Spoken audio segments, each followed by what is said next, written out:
came up in the preparations, like how does the raw data work? Like, so because in this situation, I think data quality is difficult, right?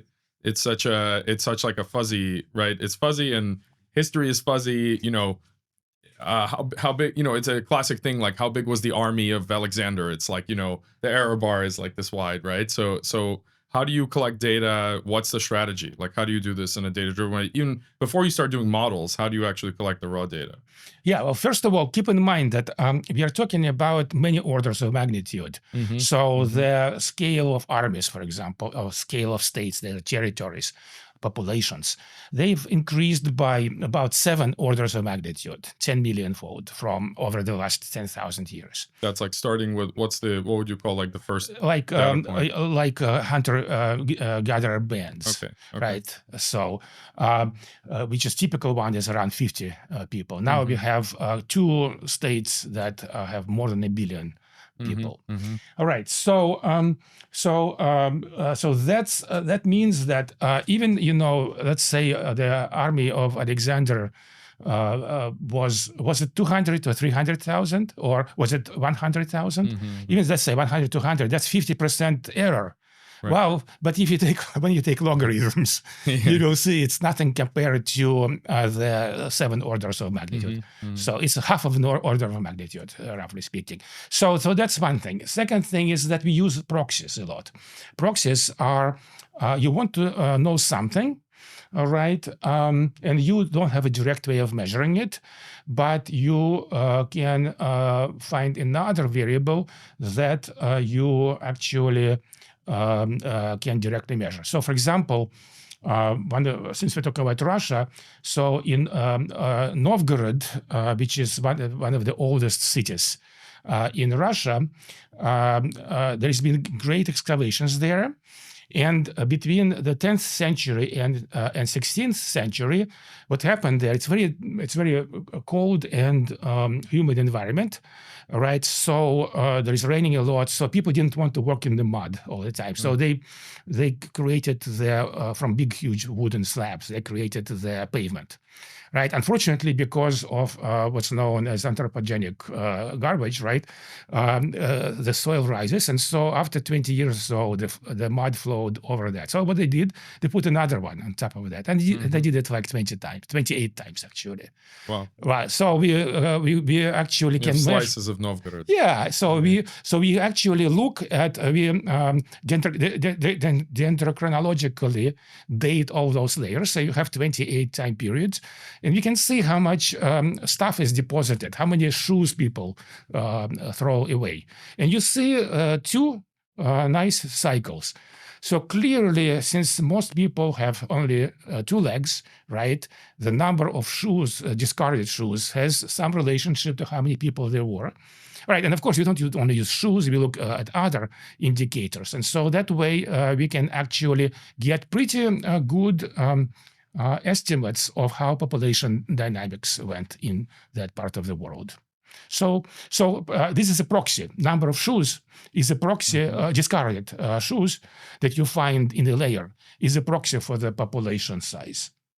And you're mainly, just on a practical level, I mean, if you want to look at, 50 different civilizations, right? This just seems like a very big effort to collect and standardize all the data. So how do you, on a practical level, how do you do? Is it you and your students? Are you collaborating with people? Like how do you actually do this? It took a lot of sweat and a lot of treasure.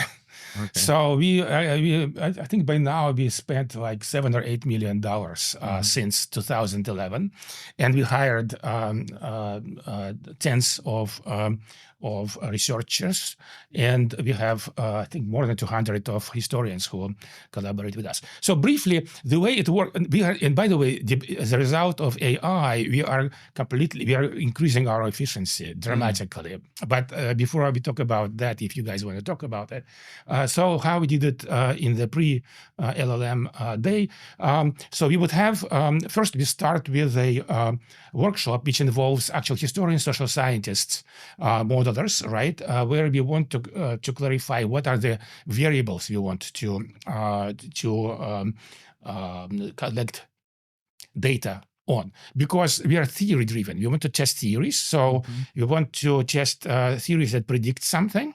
and we want to test, and we want variables that theories use to predict something. So both response and driver variables. All right, so first we do that. Then we put our researchers, and they are typically graduate level students or even PhDs, all right, and they work for many years. So they're very experienced. And so they start collecting data. And for example, what's known about population of that particular state. All right, we consult with experts for this particular society because they suggest what are the better books to look through, and they also check the data. So this is basically how it works. It's very laborious, but it has resulted in huge database. We talked a little bit before the beginning of the podcast. We talked very briefly about ancient DNA studies. What are the kind of big technical breakthrough that allow us to know more about this past, including the very distant past? And if you could just get a lump sum of money for whichever data collection effort you think would be the most impactful, what would that be? Well, the first question is that clearly the most consequential advance was archaeogenetics, ancient DNA. That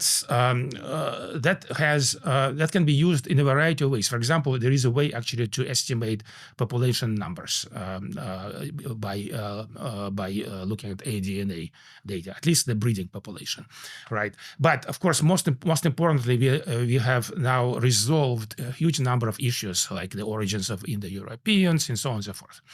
LiDAR has been amazing. So LiDAR allows you to scan the surface through the deep vegetation, and you see structures. So when first archaeologists started working in the Maya region, right, they had this crazy idea that Mayans were living at very low population density, and then they would periodically gather at these temples. Right, and then, but when we started scanning it, we see a landscape which was completely built up. I mean, it was completely anthropogenic landscape. What was not a house was a raised field on which they grew food and things like that. So LiDAR is amazing. Also, the roads, you find roads and things like that, and a whole bunch of other things like elemental analysis. We can because people who get born in one place and buried in another place, they have different combination of rare elements and things like that. So there's been a ton of advances. I'm sure I'm missing some of the big ones. But for us, the biggest advance is which happened actually this year. And that's now, we can now, finally AI got good enough to be useful. I mean, you still have to be extremely careful, you have to check everything. But we tried them, we were talking about automating data collection because until recently, all the data collection was done by people reading PDFs or leafing through the books and things like that, all right? But now we, in fact, query LLMs, all right? And then, of course, it still has to be checked carefully, but the amount of hallucinations has declined dramatically. And also, interestingly enough, they still hallucinate the actual page numbers because we ask them, okay, give us this datum, but we want academic source. All right. So once in a while, they'll give us a source which has authors from one book and the title from the other. But that's rare. But they almost never get the pages right, which is kind of weird. But anyway, there's still some work left for the grads. Oh yeah. It's a huge advance, and so our data collection is now proceeding much more efficiently.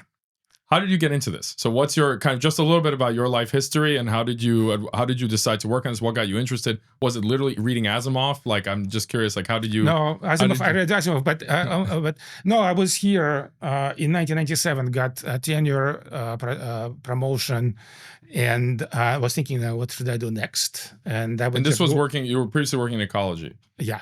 And what was the main kind of result there that like you're known for? Population in cycles, also chaos in population dynamics, and the spread of the spatial pattern formations and things like that. So it was there was quite a lot of mathematics, modeling, and statistics involved in what I did. So I'm just using the same tools, right, but applying them to societies.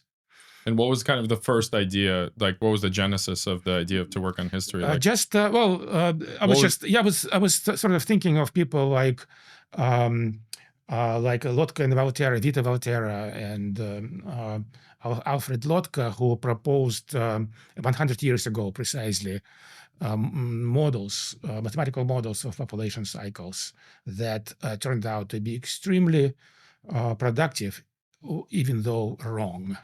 And so I was thinking, yeah, let's do some wrong theories, one after the other, and see whether it will be productive.